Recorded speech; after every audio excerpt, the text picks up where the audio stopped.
In this past week, I think I am bringing a thought into full circle. So, I was talking about how I have been in self isolation mode for quite some time, simply because I think right now it's really self preservation. At first, it was avoidance because the people that I've met, the people that I was friends with, the groups of people that I integrated myself with, I just never fit in really. I was either too much of something, too little of something. Bottom line was, I wasn't enough just being me. Or I ended up in this weird, I don't know, competition dynamic that I didn't sign up for. Or I ended up being with people where like I would share my ideas and then I would be criticized and then they would start doing the same exact thing that I told them that I wanted to do. And it got to a point where I was just fed up. So I started to isolate myself and I started to just kind of figure out who I am in this season. I'm documenting the middle currently. And what's interesting is I did a Bible study this morning. I was reading the book of Judges. Specifically, I wanted to read more about Deborah. But although Deborah was a prophetess, she was a strategist, she was essentially a consultant on many levels, she's not the main people who she's not among the main people who stuck out to me this time around reading it. So the main people who stuck out to me was Barak and Jael or Jael. I don't know how to say the woman's name. But essentially, the story in the book of Judges, at least starting in chapter 4, goes the Israelites did something evil again, and God pretty much delivered them into the hands of their enemies. And afterwards, they started crying out to God, help us because my enemy has 90 or 900 iron chariots. The commander is known to be brutal and fierce. Help us, right? So they went up to Deborah so Deborah can judge the situation. Deborah then told Barak, and let me grab my Bible because when I say this is fresh, this is fresh. She said, hasn't the Lord, the God of Israel, commanded you, go deploy the troops of Mount Tabor and take with you 10,000 men from the Naphtalites and the Zebulunites? Then I will lure Sisera. These names don't even mind me. Then I will lure Sisera, commander of Jabin's army, his chariots, and his infantry at the Wadi Kishon to fight against you, and I will hand him over to you. So before I go further, I want to talk about how one of the videos I mentioned that, and really just a couple seconds ago, I mentioned how I would share my ideas or God will tell me to do something and he would give me essentially like this command and then this promise. And I get stuck and then I go and ask people for their opinions as if, of course, God needs their opinion. Or I would use asking their opinion as a form of permission. And that has left me in this loop of being stuck in a cycle of disobedience for a very long time. And then also watching how my promises was delivered to other people because other people did the same exact thing that I was commanded or that I had the idea to do, and they were doing it the same exact way, and they were able to see the fruits of their labor, right? Well, right after that, Barak says to Deborah, if you will go with me, I will go. But if you will not go with me, I will not go. Now, here's the thing. I said all of that to say just a moment ago that I essentially needed a human security blanket, and Deborah was Barack's human security blanket. But this is where it starts to get deeper in how it translates to my story. And it's always interesting how things come full circle because I will have this thought and then I'll ruminate on this thought for a long time. And then when I read my Bible, everything starts to click, or I get the confirmation, and the Lord is like, okay, this is what you've been doing. Get your life together. But after Barak says, I'll go if you go, even though the even though God commanded him to go, she goes, I will gladly go with you, she said, but you will receive no honor on the road you are about to take because the Lord will sell Sisera to a woman. Now, he's supposed to be going into a battle, a war. And God already initially gave him the promise that if you take these 10,000 soldiers and march against these people, I will deliver him and his troops to you. And the battle is considered a victory when the enemy commander is taken.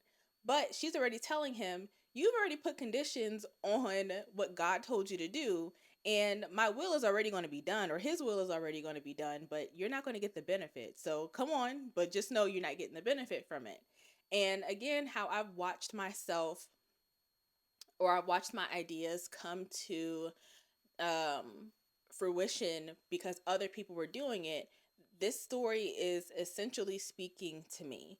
And going back to like this season of isolation and self-preservation, it's because I have allowed people to talk me out of the things that God has told me to do and the promises that he's given me. And in this season, it's either I'm going to push forward or I'm going to fall back into that pattern again.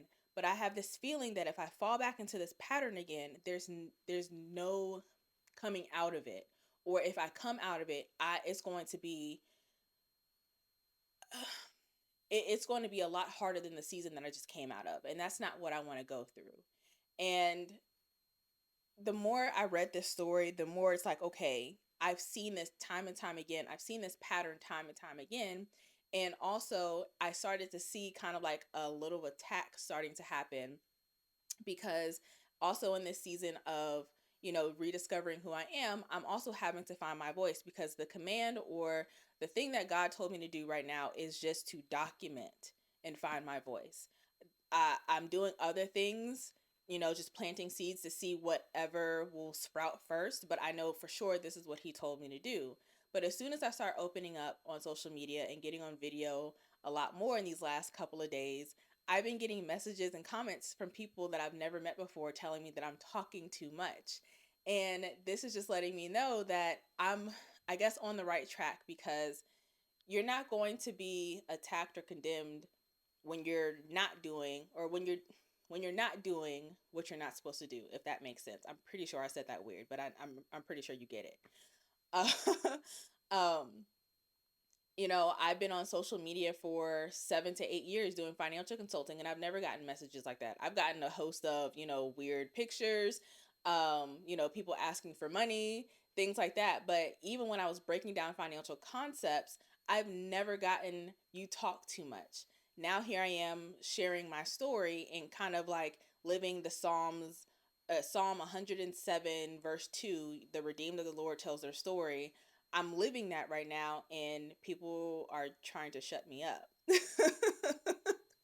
um, the self isolation arc that I'm going to be in for a while until I find like my people or the people that God has is wanting to put into my life is allowing me to one just be, but also rely on my relationship with God more than I rely on people.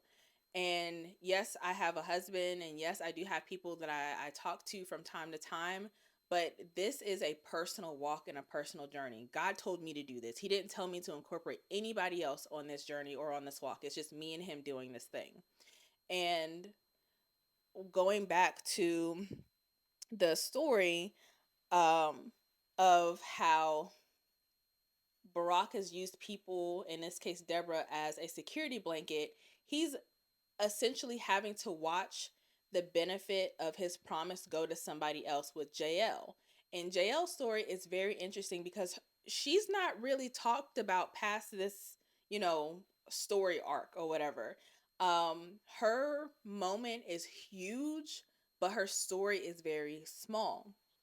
So, um, although all oh no, before I even go there, um it gets to a second point in the story where after they started marching and they pitched their tent or whatever, Deborah had to then tell Barak, go, today is the day that Caesarea is coming to you, you need to hurry up. So he's had to get reassured twice by a human to do what he was supposed to do in the first place. And I'm someone who has often asked for confirmation from people time and time again. And I think this self isolation is not only showing me that I need to really rely on God because He is the source of everything, but how mm, so reliant I become on people because I've allowed myself to enter rooms or shrink myself. No, I've allowed myself to enter rooms and then allowed people to speak things into my life that has whittled me down into little boxes where I'm like fragmented and haven't really known myself for a long time.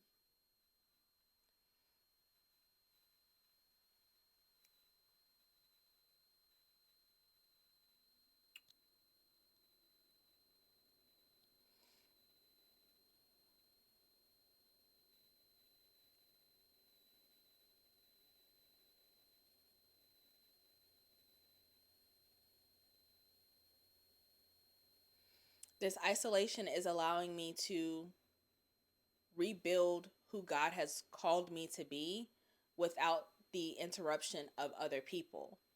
And yes, I'm pretty sure I'm going to get, some weird comments here and there, but it's also showing me that my business isn't how people perceive me. It isn't how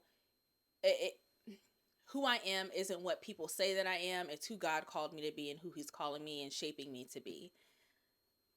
I think that makes sense. I'm going off the top of my head and I'm just thinking out loud.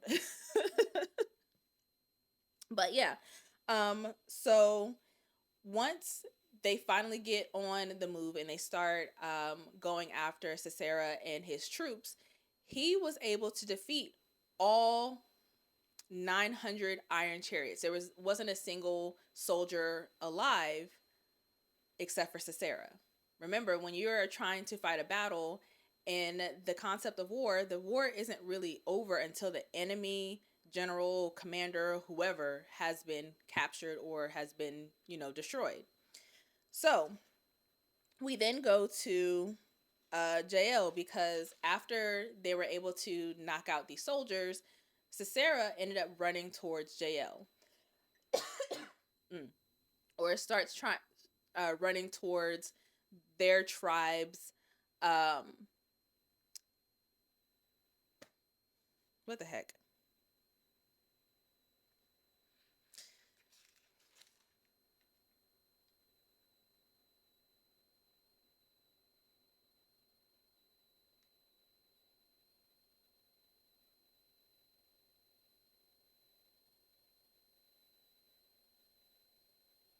Anyway, once those soldiers were taken care of, Sisera ended up running towards the tent of Jael. She is the wife of Hebert, who is a Kenite. And I find her story interesting because, one, I had a lot of questions. I said, why did he run to her tent out of everybody else's? Because the Canaanites, they weren't Israelites, right? They were descendants of Israelites, I believe. Like there was some sort of familial ties to Moses. Don't get me going into that deep. I don't know. But they end up having a peace treaty with the king. What's his name? King Jabin. I'm assuming, yeah, King Jabin. Mainly there was a peace treaty because they wanted neutrality. They were like, we have nothing to do with this. We just want peace. We want economic success. Leave us out of it. So they had a peace treaty. But here's the thing.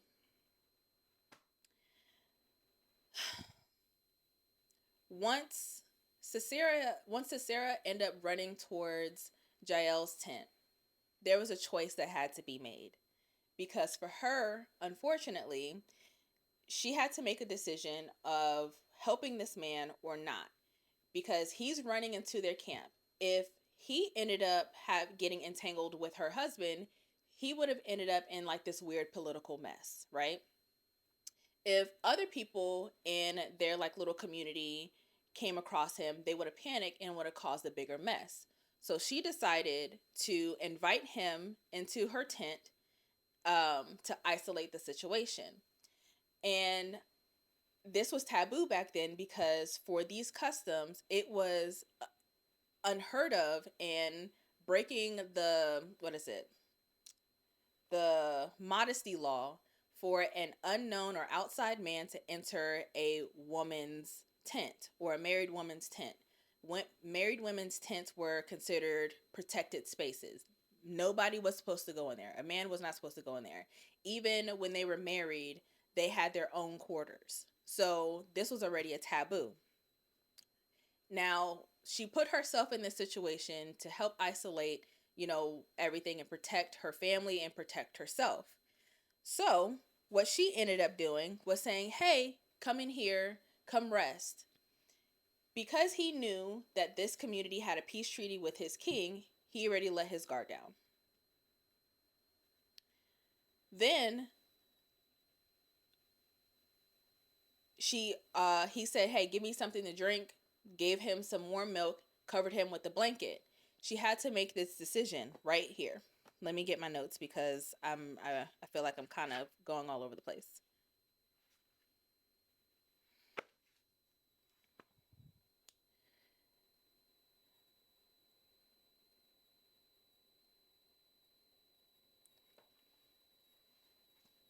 She gave him a sense of false security, trusting that motherly instinct. Here's some warm milk. Let me cover you so you can rest. He's been fighting. He's tired. He's exhausted.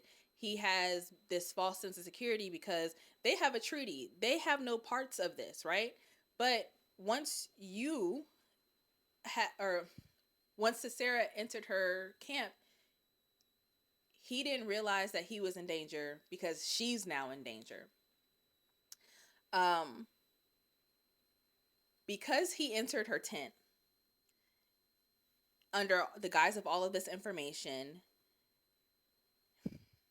he unknowingly made Jael choose a side, even though there is a treaty of neutrality. Because if an unknown man was found in her tent, she would have been punished for breaking modesty laws, and oftentimes that would have resulted in death. If she was found harboring an enemy fugitive, her tribe would have been destroyed.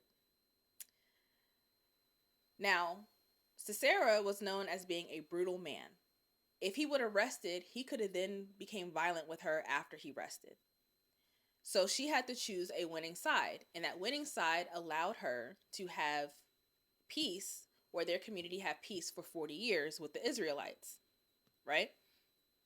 Now let's re-enter Barak again. Barak was hot on his trail. He was trying to find her because remember, Deborah said, "You're not going to get the glory from this. He is going to be delivered into a woman's hands." So Jael saw him looking for him, and he says, "Oh, in case you don't know the story of Jael and how she defeated Sisera, when he was sleeping, she took a tent peg and a hammer and hammered it into his head." So she found Barak looking for him, and she goes, "Come, and I will show you the man you are looking for." When he goes into the tent, he sees that he is dead. And that is the end of the war. And that is how they end up having peace, or they were on their road to peace because they were gaining traction against the king of Jabin of Canaan. But going back to my story of how I have literally watched my ideas come into fruition and seeing other people reap the fruits of their labor from the same idea that I had, because I've included people in plans that I shouldn't have included. Same thing happened with Barak. He included Deborah when Deborah didn't need to be included. God gave him instructions. He gave him the promise. And he literally had to go and witness his promise being delivered with Jael. "Hey, here's the dude that you're looking for. I've already taken care of him." And although she had many reasons as to why she did it, the fact of the matter is God's promise was still fulfilled, but she got the benefit and he didn't. regardless of obedience, God's promise is still going to be fulfilled.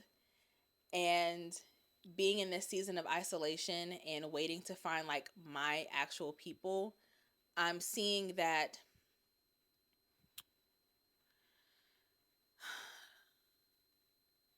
I have had this ongoing pattern for a very long time where I've been overly dependent on people when I should have been depending on God. And overly depending on people has cost me my voice, has cost me my ideas, has cost me the potential income that I could have been making. It has cost me peace of mind. It has cost me a lot. And at first, I thought being in isolation was like a flaw and was like a punishment, but it's allowing me to see who I was before I allowed people to, chisel me down, and then who I am supposed to be becoming, or who I'm in the midst of becoming. And I don't know. It's an interesting thing to see on the other side. I think for this diary entry, the idea or the confirmation that I want to land on is that my voice is something that I need to share and that needs to be heard. It is powerful enough that it has been attacked for a very long time. I want to say since I was a child. And being in isolation isn't a bad thing because sometimes you just have to preserve the gifts that you have. Jesus had to go into the wilderness. There was separation from, Abraham had separation. Like a lot of people had separation before they were able to get to their promise. And without that separation, there's a constant cycle of disobedience sometimes.